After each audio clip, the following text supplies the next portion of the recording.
The Specter of Tappington. From the Ingoldsby Legends, compiled by Richard Barham. It is very odd, though.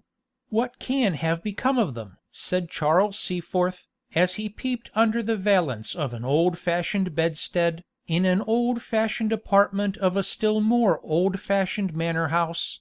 "'Tis confoundedly odd, and I can't make it out at all." "Why, Barney, where are they? And where the devil are you?"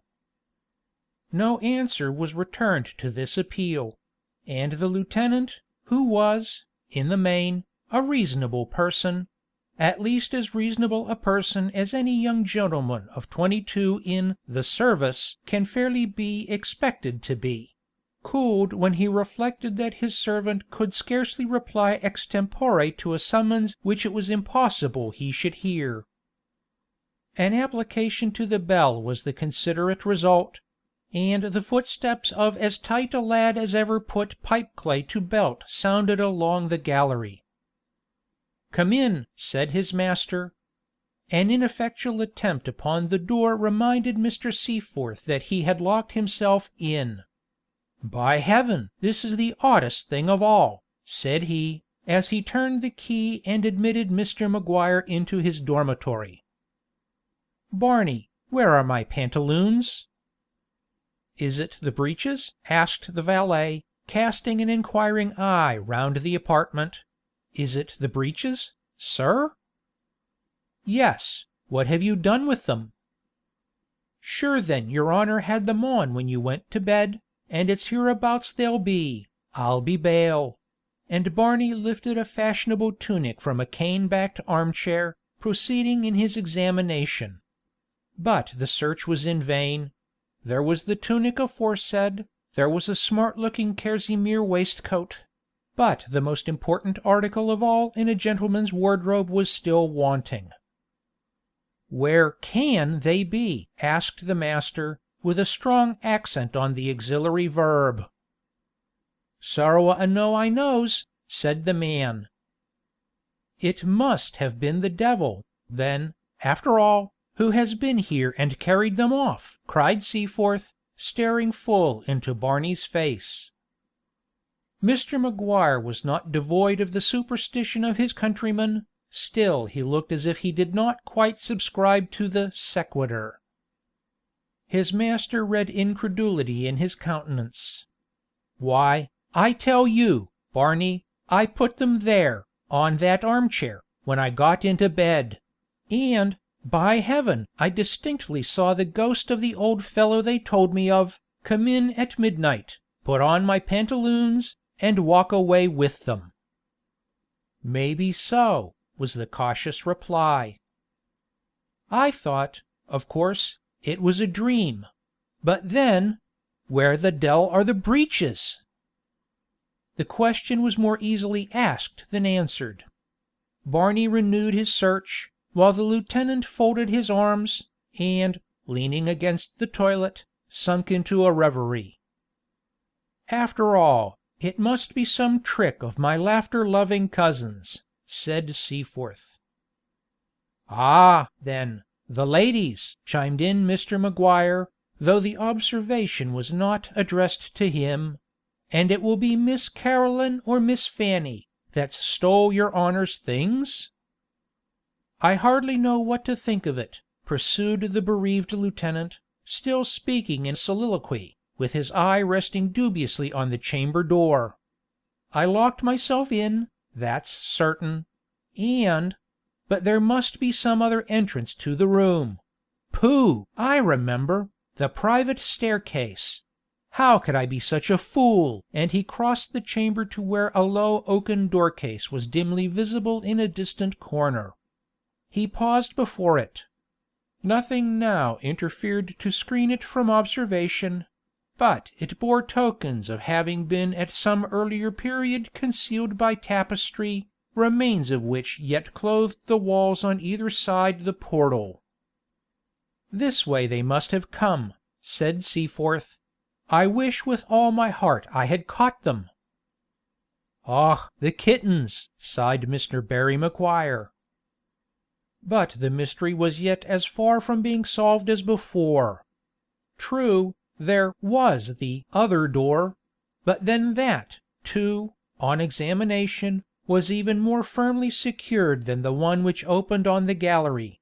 Two heavy bolts on the inside effectually prevented any coup de main on the lieutenant's bivouac from that quarter. He was more puzzled than ever, nor did the minutest inspection of the walls and floor throw any light upon the subject. One thing only was clear: the breeches were gone. "It is very singular," said the lieutenant. Tappington, generally called Tapton, Everard is an antiquated but commodious manor house in the eastern division of the county of Kent. A former proprietor had been high sheriff in the days of Elizabeth, and many a dark and dismal tradition was yet extant of the licentiousness of his life, and the enormity of his offences. The glen, which the keeper's daughter was seen to enter, but never known to quit, still frowns darkly as of yore, while an ineradicable bloodstain on the oaken stair yet bids defiance to the united energies of soap and sand. But it is with one particular apartment that a deed of more especial atrocity is said to be connected. A strange guest, so runs the legend, arrived unexpectedly at the mansion of the bad Sir Giles. They met in apparent friendship, but the ill-concealed scowl on their master's brow told the domestics that the visit was not a welcome one. The banquet, however, was not spared. The wine-cup circulated freely, too freely, perhaps, for sounds of discord at length reached the ears of even the excluded serving-men, as they were doing their best to imitate their betters in the lower hall. Alarmed, some of them ventured to approach the parlour. One, an old and favoured retainer of the house, went so far as to break in upon his master's privacy. Sir Giles, already high in oath, fiercely enjoined his absence, and he retired; not, however, before he had distinctly heard from the stranger's lips a menace that there was that within his pocket which could disprove the knight's right to issue that or any other command within the walls of Tapton. The intrusion, though momentary, seemed to have produced a beneficial effect. The voices of the disputants fell, and the conversation was carried on thenceforth in a more subdued tone, till, as evening closed in, the domestics, when summoned to attend with lights, found not only cordiality restored, but that a still deeper carouse was meditated. Fresh stoups, and from the choicest bins, were produced; nor was it till at a late, or rather early hour, that the revellers sought their chambers. The one allotted to the stranger occupied the first floor of the eastern angle of the building, and had once been the favourite apartment of Sir Giles himself. Scandal ascribed this preference to the facility which a private staircase, communicating with the grounds, had afforded him in the old knight's time, of following his wicked courses unchecked by parental observation, a consideration which ceased to be of weight when the death of his father left him uncontrolled master of his estate and actions. From that period Sir Giles had established himself in what were called the state apartments, and the oaken chamber was rarely tenanted, save on occasions of extraordinary festivity, or when the Yule log drew an unusually large accession of guests around the Christmas hearth. On this eventful night it was prepared for the unknown visitor, who sought his couch heated and inflamed from his midnight orgies, and in the morning was found in his bed a swollen and blackened corpse. No marks of violence appeared upon the body; but the livid hue of the lips, and certain dark-coloured spots visible on the skin, aroused suspicions which those who entertained them were too timid to express. Apoplexy, induced by the excesses of the preceding night, Sir Giles's confidential leech pronounced to be the cause of his sudden dissolution. The body was buried in peace. and though some shook their heads as they witnessed the haste with which the funeral rites were hurried on, none ventured to murmur. Other events arose to distract the attention of the retainers. Men's minds became occupied by the stirring politics of the day, while the near approach of that formidable armada, so vainly arrogating itself a title which the very elements joined with human valor to disprove, soon interfered to weaken if not obliterate, all remembrance of the nameless stranger who had died within the walls of Tapton Everard. Years rolled on. The bad Sir Giles had himself long since gone to his account, the last, as it was believed, of his immediate line, though a few of the older tenants were sometimes heard to speak of an elder brother, who had disappeared early in life, and never inherited the estate. Rumours, too, of his having left a son in foreign lands, were at one time rife; but they died away, nothing occurring to support them. The property passed unchallenged to a collateral branch of the family, and the secret, if secret there were, was buried in Denton churchyard, in the lonely grave of the mysterious stranger. One circumstance alone occurred, after a long intervening period, to revive the memory of these transactions. Some workmen employed in grubbing an old plantation, for the purpose of raising on its site a modern shrubbery, dug up, in the execution of their task, the mildewed remnants of what seemed to have been once a garment. On more minute inspection, enough remained of silken slashes and a coarse embroidery to identify the relics as having once formed part of a pair of trunk hose; while a few papers which fell from them, altogether illegible from damp and age, were by the unlearned rustics conveyed to the then owner of the estate. Whether the squire was more successful in deciphering them was never known, he certainly never alluded to their contents; and little would have been thought of the matter but for the inconvenient memory of one old woman, who declared she heard her grandfather say, that when the strange guest was poisoned, though all the rest of his clothes were there, his breeches, the supposed repository of the supposed documents, could never be found.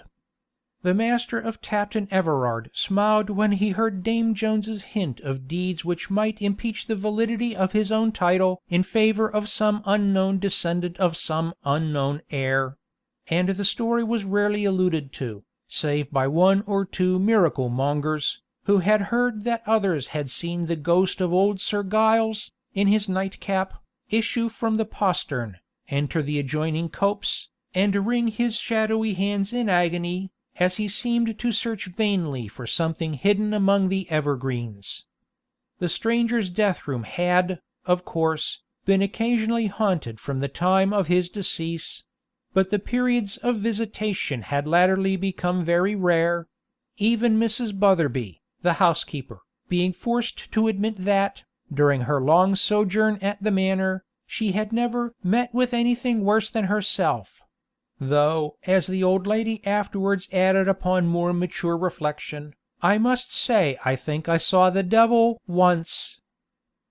Such was the legend attached to Tapton Everard, and such the story which the lively Caroline Ingoldsby detailed to her equally mercurial cousin, Charles Seaforth, lieutenant in the Honourable East India Company's 2nd Regiment of Bombay Fencibles, as arm in arm they promenaded a gallery decked with some dozen grim-looking ancestral portraits, and, among others, with that of the redoubted Sir Giles himself.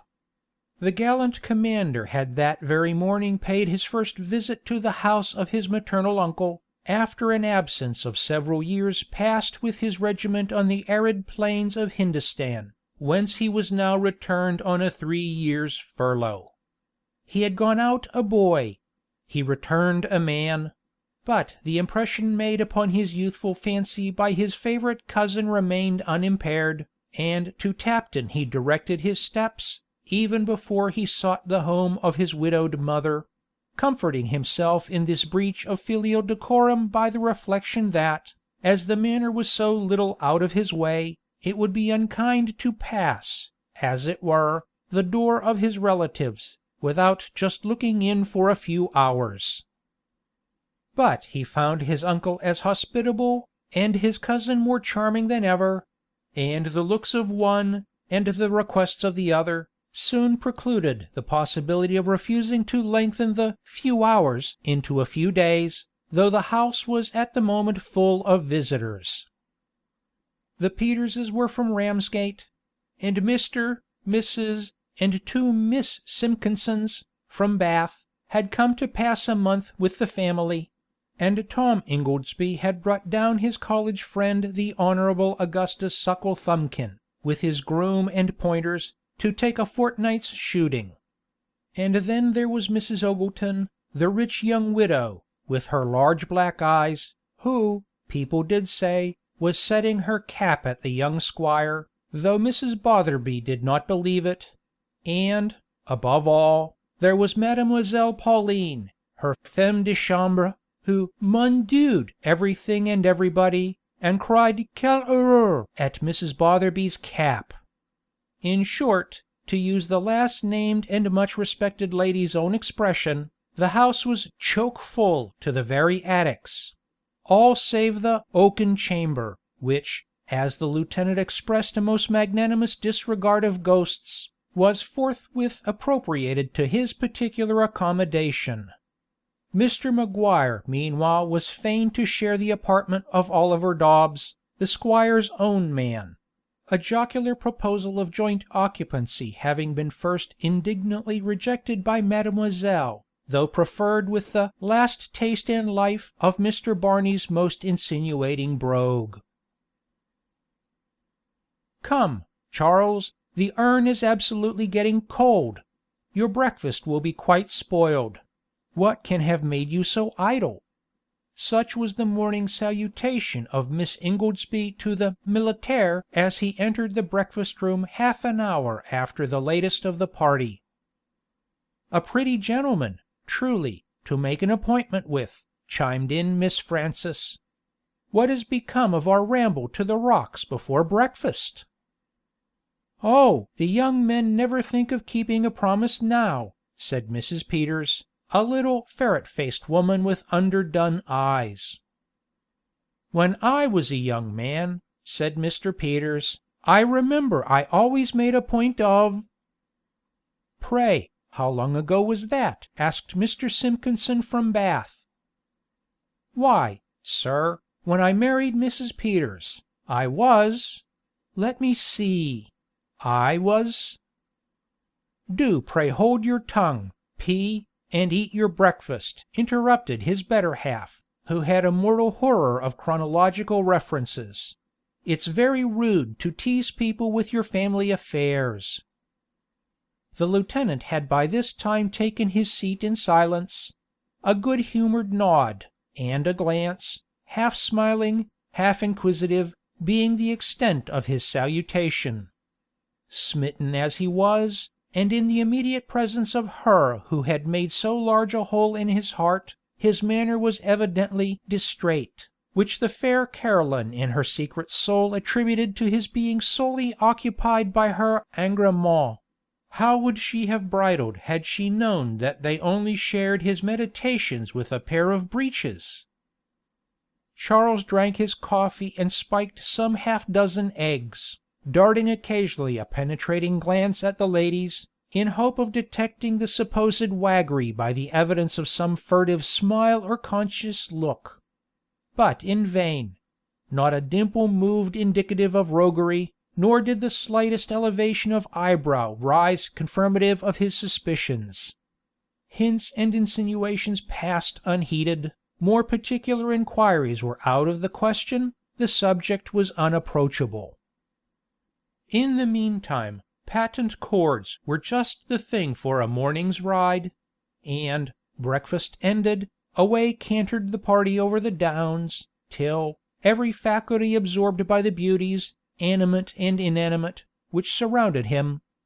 Lieutenant Seaforth of the Bombay Fencibles bestowed no more thought upon his breeches than if he had been born on the top of Ben Lomond. Another night passed away. The sun rose brilliantly, forming with his level beams a splendid rainbow in the far-off west, whither the heavy cloud, which for the last 2 hours had been pouring its waters on the earth, was now flying before him. "Ah, then, and it's little good it'll be the clanning of ye," apostrophized Mr. Barry Maguire, as he deposited, in front of his master's toilet, a pair of brand-new jockey boots, one of Hoby's primmest fits, which the lieutenant had purchased on his way through town. On that very morning they had come for the first time under the valet's depurating hand, so little soiled, indeed, from the turfy ride of the preceding day, that a less scrupulous domestic might, perhaps, have considered the application of Warren's Matchless, or oxalic acid, altogether superfluous. Not so Barney. With the nicest care had he removed the slightest impurity from each polished surface, and there they stood, rejoicing in their sable radiance. No wonder a pang shot across Mr. Maguire's breast as he thought on the work now cut out for them, so different from the light labors of the day before. No wonder he murmured with a sigh, as the scarce dried window panes disclosed a road now inch deep in mud. "Ah, then, it's little good clannin' of ye!" For well had he learned in the hall below that 8 miles of a stiff clay soil lay between the manor and Bolsover Abbey, whose picturesque ruins, like ancient Rome, majestic in decay, the party had determined to explore. The master had already commenced dressing, and the man was fitting straps upon a light pair of crane-necked spurs, when his hand was arrested by the old question: "Barney, where are the breeches?" They were nowhere to be found. Mr. Seaforth descended that morning, whip in hand, and equipped in a handsome green riding frock, but no breeches and boots to match were there. Loose jean trousers, surmounting a pair of diminutive Wellingtons, embraced, somewhat incongruously, his nether man, vice the patent cords, returned, like yesterday's pantaloons, absent without leave. The top boots had a holiday. "A fine morning after the rain," said Mr. Simpkinson from Bath. "Just the thing for the 'ops," said Mr. Peters. "I remember when I was a boy." "Do hold your tongue, P," said Mrs. Peters; advice which that exemplary matron was in the constant habit of administering to "her P," as she called him, whenever he prepared to vent his reminiscences. Her precise reason for this it would be difficult to determine, unless, indeed, the story be true which a little bird had whispered into Mrs. Botherby's ear. Mr. Peters, though now a wealthy man, had received a liberal education at a charity school, and was apt to recur to the days of his muffin cap and leathers.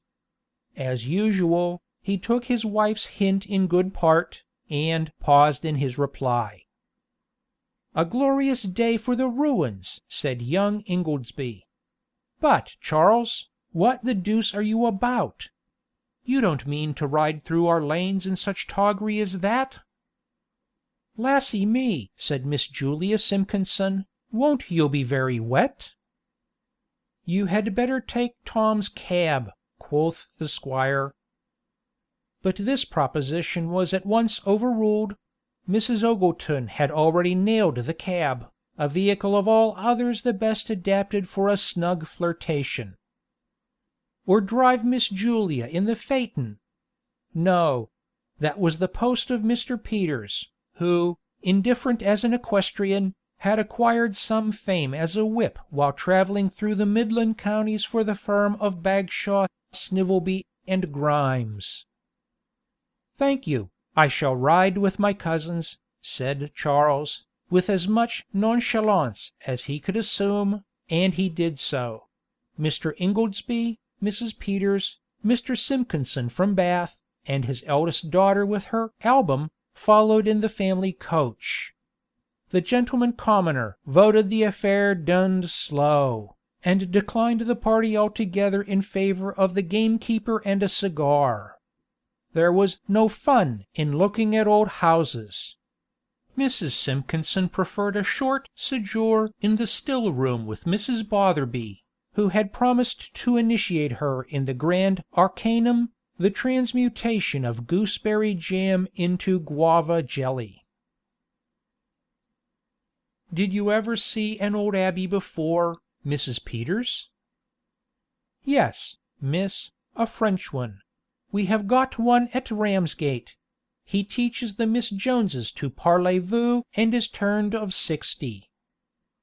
Miss Simpkinson closed her album with an air of ineffable disdain. Mr. Simpkinson from Bath was a professed antiquary, and one of the first water. He was master of Gwillim's Heraldry, and Mill's History of the Crusades; knew every plate in the Monasticon; had written an essay on the origin and dignity of the office of overseer, and settled the date on a Queen Anne's farthing. An influential member of the Antiquarian Society, to whose Beauties of Bagnaga Wells he had been a liberal subscriber, procured him a seat at the board of that learned body, since which happy epoch Sylvanus Urban had not a more indefatigable correspondent. His inaugural essay on the President's cocked hat was considered a miracle of erudition; and his account of the earliest application of gilding to gingerbread, a masterpiece of antiquarian research. His eldest daughter was of a kindred spirit. If her father's mantle had not fallen upon her, it was only because he had not thrown it off himself. She had caught hold of its tail, however, while it yet hung upon his honored shoulders. To souls so congenial, what a sight was the magnificent ruin of Bolsover, its broken arches, its mouldering pinnacles, and the airy tracery of its half-demolished windows. The party were in raptures. Mr. Simpkinson began to meditate an essay, and his daughter an ode. Even Seaforth, as he gazed on these lonely relics of the olden time, was betrayed into a momentary forgetfulness of his love and losses. The widow's eyeglass turned from her cicisbe's whiskers to the mantling ivy. Mrs. Peters wiped her spectacles; and her P supposed the central tower had once been the county jail. The squire was a philosopher, and had been there often before, so he ordered out the cold tongue and chickens. "Bolsover Priory," said Mr. Simpkinson, with the air of a connoisseur. "Bolsover Priory was founded in the reign of Henry VI., about the beginning of the 11th century. Hugh de Bolsover had accompanied that monarch to the Holy Land, in the expedition undertaken by way of penance for the murder of his young nephews in the Tower. Upon the dissolution of the monasteries, the veteran was enfeoffed in the lands and manor, to which he gave his own name of Bolsover, or Be Owls over; by corruption Bolsover. A bee in chief, over 3 owls, all proper, being the armorial ensigns borne by this distinguished crusader at the siege of Acre." "Ah! that was Sir Sidney Smith," said Mr. Peters. "I've heard tell of him, and all about Mrs. Partington, and—" "Be quiet, and don't expose yourself!" sharply interrupted his lady. P. was silenced, and betook himself to the bottled stout. "These lands," continued the antiquary, "were held in grand serjeantry by the presentation of 3 white owls and a pot of honey." "Lassy me! how nice!" said Miss Julia. Mr. Peters licked his lips. "Pray give me leave, my dear. Owls and honey, whenever the king should come a rat-catching into this part of the country." "Rat-catching!" ejaculated the squire, pausing abruptly in the mastication of a drumstick. "To be sure, my dear sir. Don't you remember the rats came under the forest laws? A minor species of venison? Rats and mice, and such small deer, eh? Shakespeare, you know." our ancestors ate rats. The nasty fellows!" shuddered Miss Julia, in a parenthesis. "And owls, you know, are capital mousers." "I've seen a howl," said Mr. Peters. "There's one in the Zoological Gardens a little hook-nosed chap in a wig only it's feathers and—" Poor P was never destined to finish a speech. "Do be quiet!" cried the authoritative voice; and the would-be naturalist shrank into his shell, like a snail in the Zoological Gardens. "You should read Blunt's Jocular Tenures, Mr. Ingoldsby," pursued Simpkinson. "What a learned man was Blunt! Why, sir, his Royal Highness the Duke of York once paid a silver horseshoe to Lord Ferrars—" "I've heard of him," broke in the incorrigible Peters. "He was hanged at the Old Bailey in a silk rope for shooting Dr. Johnson." The antiquary vouchsafed no notice of the interruption; but, taking a pinch of snuff, he continued his harangue. "A silver horseshoe, sir, which is due from every scion of royalty who rides across one of his manors; and if you look into the penny county histories, now publishing by an eminent friend of mine, you will find that Langle in county Norfolk was held by one Baldwin per saltum, sufflatum, et pettum; that is, he has to come every Christmas into Westminster Hall, there to take a leap, cry hem! and—" "Mr. Simpkinson, a glass of sherry?" cried Tom Ingoldsby, hastily. "Not any, thank you, sir.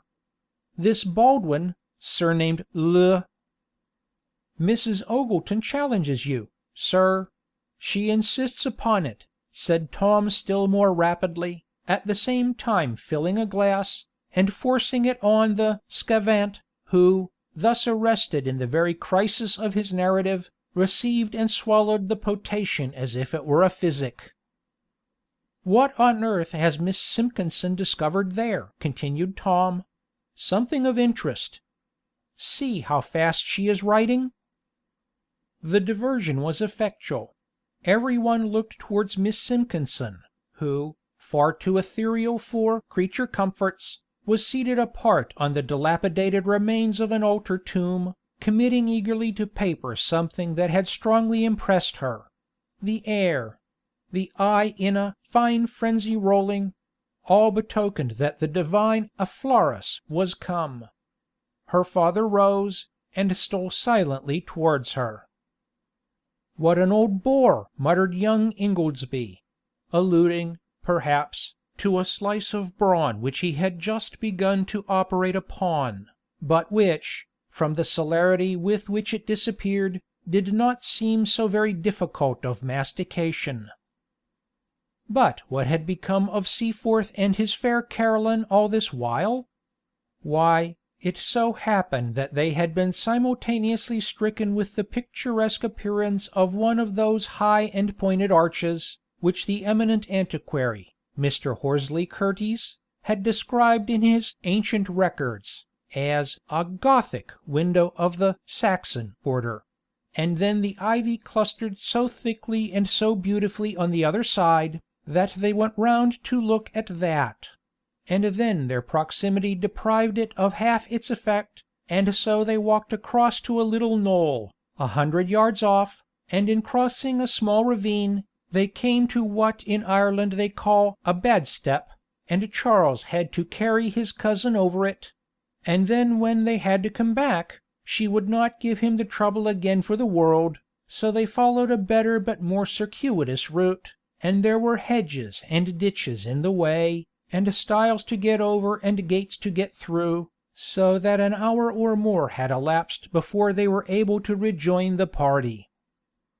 "Lassy me!" said Miss Julia Simpkinson, "how long have you been gone?" And so they had. The remark was a very just as well as a very natural one. They were gone a long while, and a nice cosy chat they had; and what do you think it was all about, my dear miss? "Oh lassy me! love, no doubt, and the moon, and eyes, and nightingales, and— Stay, stay, my sweet young lady. Do not let the fervor of your feelings run away with you. I do not pretend to say, indeed, that one or more of these pretty subjects might not have been introduced; but the most important and leading topic of the conference was Lieutenant Seaforth's breeches. "Caroline," said Charles, "I have had some very odd dreams since I have been at Tappington." "Dreams, have you?" smiled the young lady, arching her taper neck like a swan in pluming. "Dreams, have you?" "Ah, dreams. Or dream, perhaps, I should say; for, though repeated, it was still the same. And what do you imagine was its subject?" "It is impossible for me to divine," said the tongue. "I have not the least difficulty in guessing," said the eye, as plainly as ever eye spoke. "I dreamt—of your great-grandfather." There was a change in the glance. "My great-grandfather?" "Yes, the old Sir Giles, or Sir John, you told me about the other day. He walked into my bedroom in his short cloak of murrey-colored velvet, his long rapier, and his Raleigh-looking hat and feather, just as the picture represents him; but with one exception." "And what was that?" "Why, his lower extremities, which were visible, were those of a skeleton." "Well?" "Well, after taking a turn or two about the room, and looking round him with a wistful air, he came to the bed's foot, stared at me in a manner impossible to describe; and then he laid hold of my pantaloons, whipped his long bony legs into them in a twinkling; and strutting up to the glass, seemed to view himself in it with great complacency. I tried to speak, but in vain. The effort, however, seemed to excite his attention; for, wheeling about, he showed me the grimmest looking death's head you can well imagine, and with an indescribable grin strutted out of the room." "Absurd, Charles! How can you talk such nonsense?" "But, Caroline, the breeches are really gone!" On the following morning, contrary to his usual custom, Seaforth was the first person in the breakfast parlour.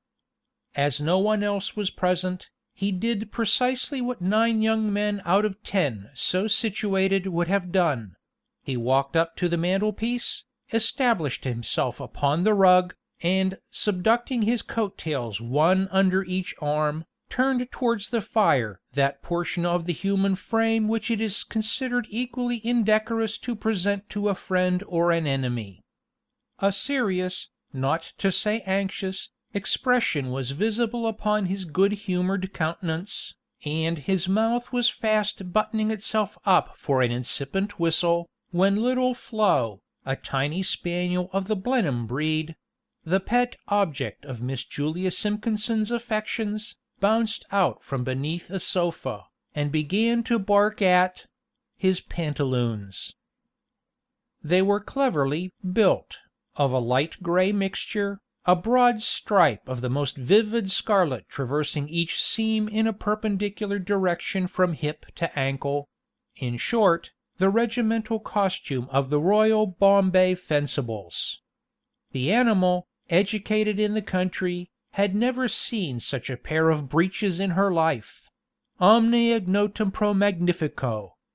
The scarlet streak, inflamed as it was by the reflection of the fire, seemed to act on Flora's nerves as the same color does on those of bulls and turkeys. She advanced at the pas de charge, and her vociferation, like her amazement, was unbounded. A sound kick from the disgusted officer changed its character, and induced a retreat at the very moment when the mistress of the pugnacious quadruped entered to the rescue. "Lassy me! Flo, what is the matter?" cried the sympathizing lady, with a scrutinizing glance levelled at the gentleman. It might as well have lighted on a feather bed. His air of imperturbable unconsciousness defied examination, and as he would not, and Flora could not, expound, that injured individual was compelled to pocket up her wrongs. Others of the household soon dropped in, and clustered round the board dedicated to the most sociable of meals. The urn was paraded hissing hot, and the cups which cheer but not inebriate, steamed redolent of hyson and pekoe. Muffins and marmalade, newspapers, and Finnan haddies, left little room for observation on the character of Charles's warlike turnout. At length a look from Caroline, followed by a smile that nearly ripened into a titter, caused him to turn abruptly and address his neighbour. It was Miss Simpkinson, who, deeply engaged in sipping her tea and turning over her album, seemed, like a female chrononothonthologos, immersed in cogibundity of cogitation. An interrogatory on the subject of her studies drew from her the confession that she was at that moment employed in putting the finishing touches to a poem inspired by the romantic shades of Bolsover. The entreaties of the company were of course urgent. Mr. Peters, who liked verses, was especially persevering, and Sappho at length compliant. After a preparatory hem and a glance at the mirror to ascertain that her look was sufficiently sentimental, the poetess began. There is a calm, a holy feeling, vulgar minds can never know, o'er the bosom softly stealing, chastened grief, delicious woe. Oh, how sweet at eve regaining yon lone tower's sequestered shade, sadly mute and uncomplaining. Yow! Yow! Yow! Yow! Yow! Yelled a hapless sufferer from beneath the table. It was an unlucky hour for quadrupeds; and if "every dog will have his day," he could not have selected a more unpropitious one than this. Mrs. Ogleton, too, had a pet a favourite pug whose squab figure, black muzzle, and tortuosity of tail, that curled like a head of celery in a salad bowl, bespoke his Dutch extraction. Yow! Yow! Yow! continued the brute, a chorus in which Flo instantly joined. Sooth to say, Pug had more reason to express his dissatisfaction than was given him by the muse of Simpkinson. The other only barked for company. Scarcely had the poetess got through her first stanza, when Tom Ingoldsby, in the enthusiasm of the moment, became so lost in the material world, that, in his abstraction, he unwarily laid his hand on the cock of the urn. Quivering with emotion, he gave it such an unlucky twist, that the full stream of its scalding contents descended on the gingerbread hide of the unlucky Cupid. The confusion was complete; the whole economy of the table disarranged; the company broke up in the most admired disorder; and vulgar minds will never know anything more of Miss Simpkinson's ode till they peruse it in some forthcoming annual. Seaforth profited by the confusion to take the delinquent who had caused this stramash by the arm, and to lead him to the lawn, where he had a word or two for his private ear. The conference between the young gentlemen was neither brief in its duration nor unimportant in its result.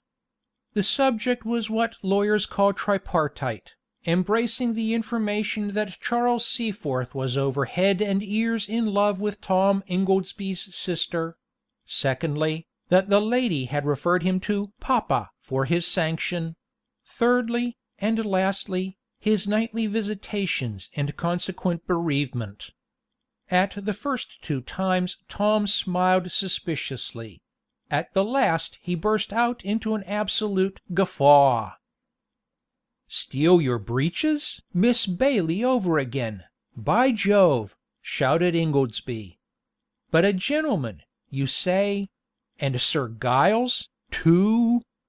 I'm not sure, Charles, whether I ought not to call you out for aspersing the honor of the family. Laugh as you will, Tom; be as incredulous as you please. One fact is incontestable: the breeches are gone. Look here, I am reduced to my regimentals; and if these go, to-morrow I must borrow from you. Rochefoucauld says, there is something in the misfortunes of our very best friends that does not displease us. Assuredly we can, most of us, laugh at their petty inconveniences, till called upon to supply them. Tom composed his features on the instant, and replied with more gravity, as well as with an expletive, which, if my lord mayor had been within hearing might have cost him 5 shillings. There is something very queer in this, after all. The clothes, you say, have positively disappeared. Somebody is playing you a trick; and, 10 to 1, your servant had a hand in it.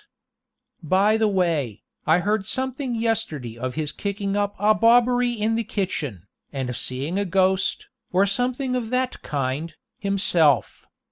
Depend upon it, Barney is in the plot.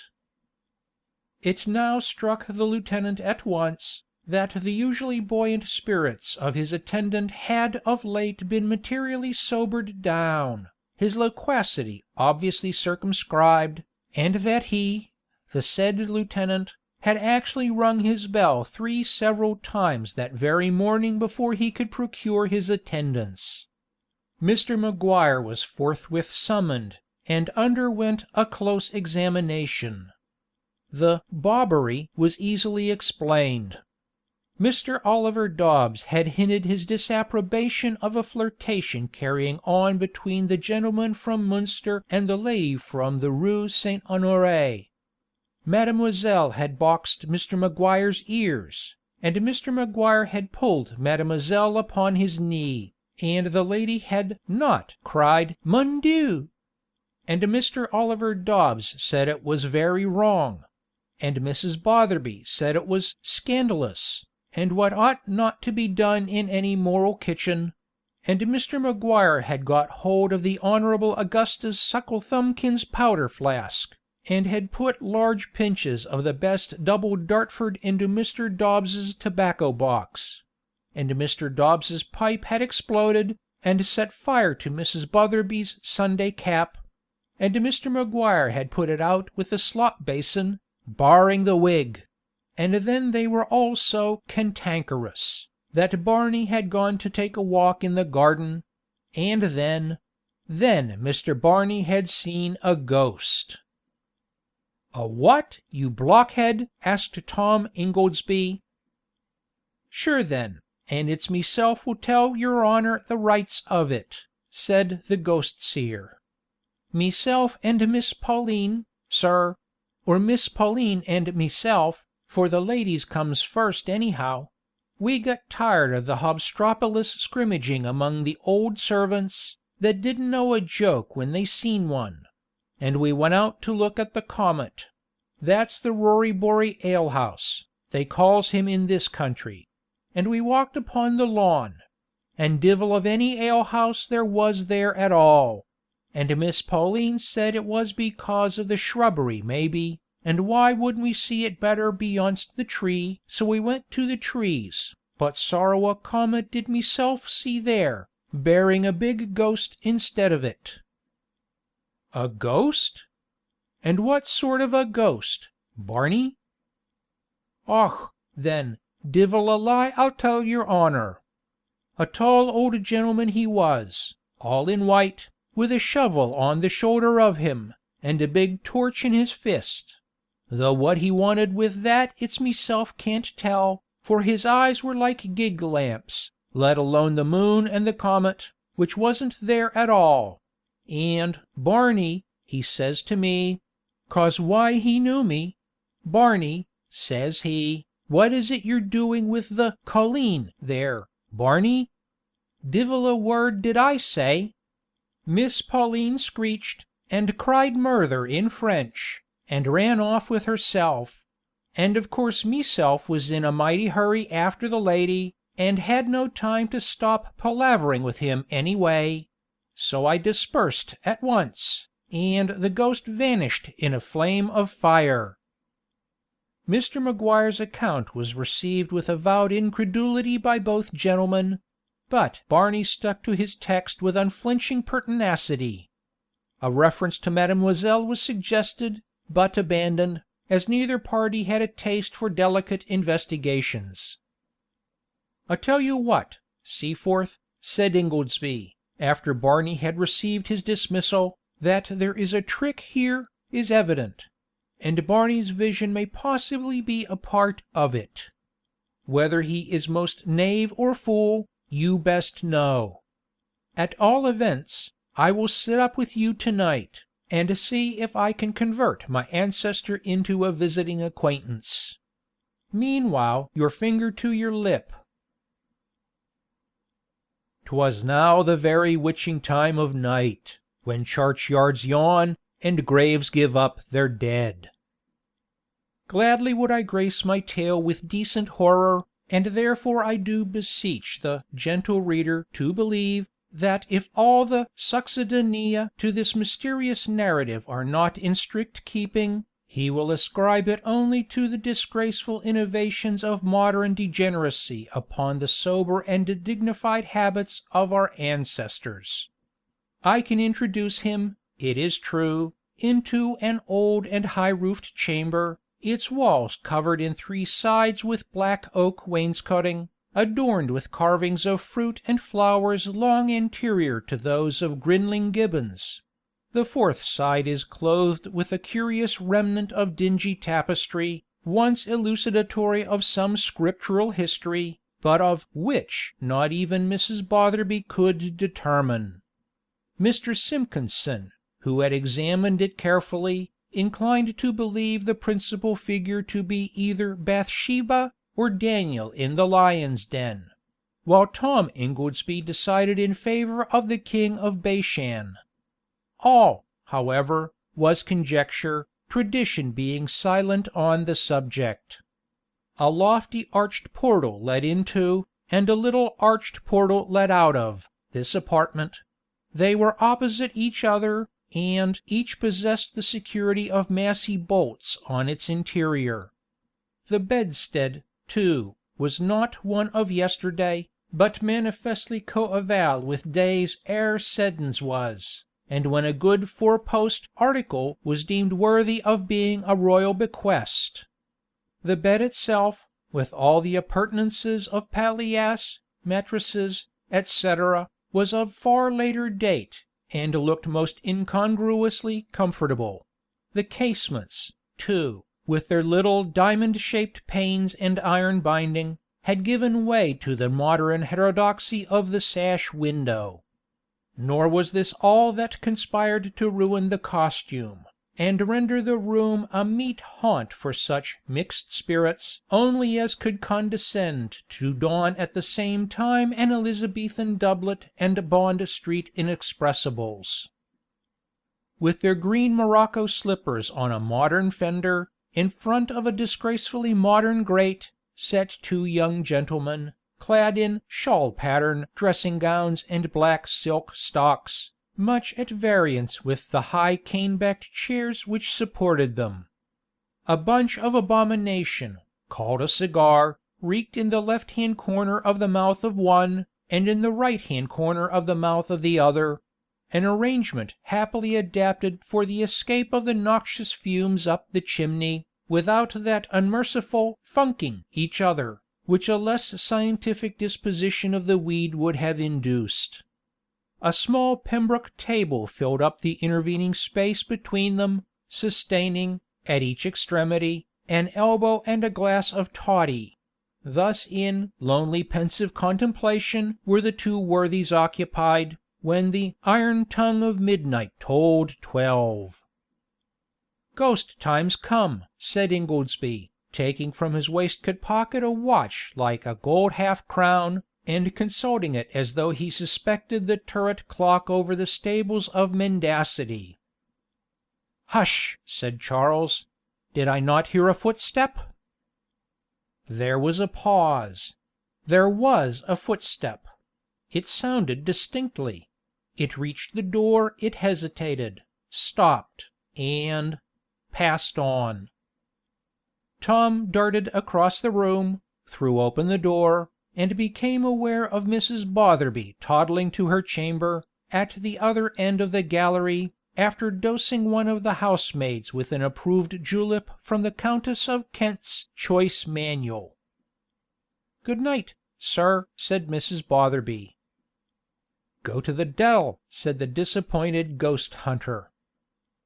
An hour, two, rolled on, and still no spectral visitation, nor did aught intervene to make night hideous; and when the turret clock sounded at length the hour of 3, Ingoldsby, whose patience and grog were alike exhausted, sprang from his chair, saying: "This is all infernal nonsense, my good fellow.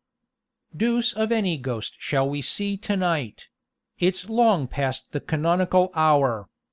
I'm off to bed, and as to your breeches, I'll insure them for the next 24 hours at least, at the price of the buckram." "Certainly. Oh, thank'ee. To be sure," stammered Charles, rousing himself from a reverie, which had degenerated into an absolute snooze. "Good night, my boy. Bolt the door behind me and defy the Pope, the devil, and the Pretender." Seaforth followed his friend's advice, and the next morning came down to breakfast dressed in the habiliments of the preceding day. The charm was broken, the demon defeated. The light greys with the red stripe down the seam were yet in rerum natura, and adorned the person of their lawful proprietor. Tom felicitated himself and his partner of the watch on the result of their vigilance; but there is a rustic adage, which warns us against self-congratulation before we are quite out of the wood. Seaforth was yet within its verge. A rap at Tom Ingoldsby's door the following morning startled him as he was shaving. He cut his chin. "Come in, and be d to you," said the martyr, pressing his thumb on the scarified epidermis. The door opened, and exhibited Mr. Barney Maguire. "Well, Barney, what is it?" quoth the sufferer, adopting the vernacular of his visitant. "The master, sir." "Well, what does he want?" "The loanst of a breeches, plaze your honor." "Why, you don't mean to tell me By heaven, this is too good!" shouted Tom, bursting into a fit of uncontrollable laughter. "Why, Barney, you don't mean to say the ghost has got them again?" Mr. Maguire did not respond to the young squire's risibility. The cast of his countenance was decidedly serious. "Faith, then, it's gone they are sure enough. Hasn't meself been looking over the bed, and under the bed, and in the bed, for the matter of that, and divil a ha'porth of breeches is there to the fore at all. I'm bothered entirely." "Harkee, Mr. Barney," said Tom, incautiously removing his thumb, and letting a crimson stream incarnadine the multitudinous lather that plastered his throat. "This may be all very well with your master, but you don't humbug me, sir. Tell me instantly what have you done with the clothes?" This abrupt transition from lively to severe certainly took Maguire by surprise, and he seemed for an instant as much disconcerted as it is possible to disconcert an Irish gentleman's gentleman. "Me? Is it meself, then, that's the ghost to your honor's thinking?" he said after a moment's pause, and with a slight shade of indignation in his tones. "Is it I would stale the master's things? And what would I do with them?" "That you best know. What your purpose is I can't guess, for I don't think you mean to stale them, as you call it, but that you are concerned in their disappearance, I am satisfied. Confound this blood! Give me a towel, Barney." Maguire acquitted himself of the commission. "As I've a soul, your honor," said he, solemnly, "little it is myself knows of the matter; and after what I seen—" "What you've seen? Why, what have you seen? Barney, I don't want to inquire into your flirtations; but don't suppose you can palm off your saucer eyes and gig lamps upon me." "Then, as sure as your honor's standing there, I saw him; and why wouldn't I, when Miss Pauline was to the fore as well as meself, and—" "Get along with your nonsense. Leave the room, sir." "But the master?" said Barney, imploringly; "and without a breeches? Sure he'll be catching cold." "Take that, rascal!" replied Ingoldsby, throwing a pair of pantaloons at, rather than to, him. "But don't suppose, sir, you shall carry on your tricks here with impunity. Recollect there is such a thing as a treadmill, and that my father is a county magistrate." Barney's eye flashed fire; he stood erect, and was about to speak; but, mastering himself, not without an effort, he took up the garment, and left the room as perpendicular as a Quaker. "Ingoldsby," said Charles Seaforth, after breakfast, "this is now past a joke. To-day is the last of my stay; for, notwithstanding the ties which detain me, common decency obliges me to visit home after so long an absence. I shall come to an immediate explanation with your father on the subject nearest my heart, and depart while I have a change of dress left. On his answer will my return depend.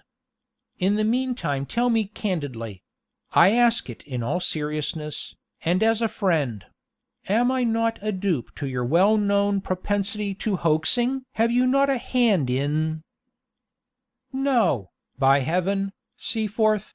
I see what you mean. On my honor, I am as much mystified as yourself; and if your servant—" "Not he. If there be a trick, he at least is not privy to it." "If there be a trick? Why, Charles, do you think—" "I know not what to think, Tom. As surely as you are a living man, so surely did that spectral anatomy visit my room again last night, grin in my face, and walk away with my trousers; nor was I able to spring from my bed, or break the chain which seemed to bind me to my pillow." "Seaforth!" said Ingoldsby, after a short pause. "I will; but hush, here are the girls and my father. I will carry off the females, and leave you a clear field with the governor; carry your point with him, and we will talk about your breeches afterwards." Tom's diversion was successful. He carried off the ladies en masse to look at a remarkable specimen of the class Dodecandria monogynea, which they could not find; while Seaforth marched boldly up to the encounter, and carried the governor's outworks by coup de main. I shall not stop to describe the progress of the attack; suffice it that it was as successful as could have been wished, and that Seaforth was referred back again to the lady. The happy lover was off at a tangent; the botanical party was soon overtaken; and the arm of Caroline, whom a vain endeavor to spell out the Linnean name of a daffydowndilly had detained a little in the rear of the others, was soon firmly locked in his own. What was the world to them, its noise, its nonsense and its breeches all? Seaforth was in seventh heaven. He retired to his room that night as happy as if no such thing as a goblin had ever been heard of, and personal chattels were as well fenced in by law as real property. Not so Tom Ingoldsby. The mystery, for mystery there evidently was, had not only piqued his curiosity, but ruffled his temper. The watch of the previous night had been unsuccessful, probably because it was undisguised. To-night he would ensconce himself, not indeed behind the arras, for the little that remained was, as we have seen, nailed to the wall, but in a little closet which opened from one corner of the room, and by leaving the door ajar, would give to its occupant a view of all that might pass in the apartment. Here did the young ghost hunter take up a position, with a good stout sapling under his arm, a full half-hour before Seaforth retired for the night. Not even his friend did he let into his confidence, fully determined that if his plan did not succeed, the failure should be attributed to himself alone. At the usual hour of separation for the night, Tom saw, from his concealment, the lieutenant enter his room, and after taking a few turns in it, with an expression so joyous as to betoken that his thoughts were mainly occupied by his approaching happiness, proceeded slowly to disrobe himself. The coat, the waistcoat, the black silk stock, were gradually discarded. The green morocco slippers were kicked off, and then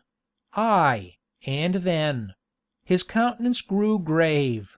It seemed to occur to him all at once that this was his last stake; nay, that the very breeches he had on were not his own; that tomorrow morning was his last, and that if he lost them— a glance showed that his mind was made up. He replaced the single button he had just subducted, and threw himself upon the bed in a state of transition, half chrysalis, half grub. Wearily did Tom Ingoldsby watch the sleeper by the flickering light of the night lamp, till the clock striking 1, induced him to increase the narrow opening which he had left for the purpose of observation. The motion, slight as it was, seemed to attract Charles's attention; for he raised himself suddenly to a sitting posture, listened for a moment, then stood upright upon the floor. Ingoldsby was on the point of discovering himself, when, the light flashing full upon his friend's countenance, he perceived that, though his eyes were open, their sense was shut; that he was yet under the influence of sleep. Seaforth advanced slowly to the toilet, lit his candle at the lamp that stood on it, then, going back to the bed's foot, appeared to search eagerly for something which he could not find. For a few moments he seemed restless and uneasy, walking round the apartment and examining the chairs, till, coming fully in front of a large swing glass that flanked the dressing table, he paused as if contemplating his figure in it. He now returned towards the bed, put on his slippers, and, with cautious and stealthy steps, proceeded towards the little arched doorway that opened on the private staircase. As he drew the bolt, Tom Ingoldsby emerged from his hiding place; but the sleep-walker heard him not. He proceeded softly downstairs, followed at a due distance by his friend; opened the door which led out upon the gardens; and stood at once among the thickest of the shrubs, which there clustered round the base of a corner turret, and screened the postern from common observation. At this moment Ingoldsby had nearly spoilt all by making a false step. The sound attracted Seaforth's attention. He paused and turned; and, as the full moon shed her light directly upon his pale and troubled features, Tom marked, almost with dismay, the fixed and rayless appearance of his eyes. There was no speculation in those orbs, that he did glare withal. The perfect stillness preserved by his follower seemed to reassure him. He turned aside, and from the midst of the thickest laurustinus drew forth a gardener's spade, shouldering which he proceeded with great rapidity into the midst of the shrubbery. Arrived at a certain point where the earth seemed to have been recently disturbed, he set himself heartily to the task of digging, till, having thrown up several shovelfuls of mould, he stopped, flung down his tool, and very composedly began to disencumber himself of his pantaloons. Up to this moment Tom had watched him with a wary eye. He now advanced cautiously, and, as his friend was busily engaged in disentangling himself from his garment, made himself master of the spade. Seaforth, meanwhile, had accomplished his purpose. He stood for a moment with his streamers waving in the wind, occupied in carefully rolling up the small clothes into as compact a form as possible, and all heedless of the breath of heaven, which might certainly be supposed at such a moment, and in such a plight, to visit his frame too roughly. He was in the act of stooping low to deposit the pantaloons in the grave which he had been digging for them, when Tom Ingoldsby came close behind him, and with the flat side of the spade. The shock was effectual. Never again was Lieutenant Seaforth known to act the part of a somnambulist. One by one, his breeches, his trousers, his pantaloons, his silk-necked tights, his patent cords, his showy greys with the broad red stripe of the Bombay fencibles were brought to light, rescued from the grave in which they had been buried, like the strata of a Christmas pie, and after having been well aired by Mrs. Botherby, became once again effective. The family, the ladies especially, laughed, the Peterses laughed, the Simpkinsons laughed, Barney Maguire cried "Botheration!" and Mademoiselle Pauline, "Mon Dieu!" Charles Seaforth, unable to face the quizzing which awaited him on all sides, started off 2 hours earlier than he had proposed. He soon returned, however, and having, at his father-in-law's request, given up the occupation of Rajah hunting and shooting nabobs, led his blushing bride to the altar. Mr. Simpkinson from Bath did not attend the ceremony, being engaged at the Grand Junction meeting of Scavens, then congregating from all parts of the known world in the city of Dublin. His essay, demonstrating that the globe is a great custard, whipped into coagulation by whirlwinds and cooked by electricity, a little too much baked in the Isle of Portland, and thought underdone about the Bog of Allen, was highly spoken of, and narrowly escaped obtaining a Bridgewater prize. Miss Simpkinson and her sister acted as bridesmaids on the occasion. The former wrote an epithalamium, and the latter cried "Lassy me" at the clergyman's wig. Some years have since rolled on. The union has been crowned with 2 or 3 tidy little offshoots from the family tree, of whom Master Neddy is grandpapa's darling, and Marianne mamma's particular sock.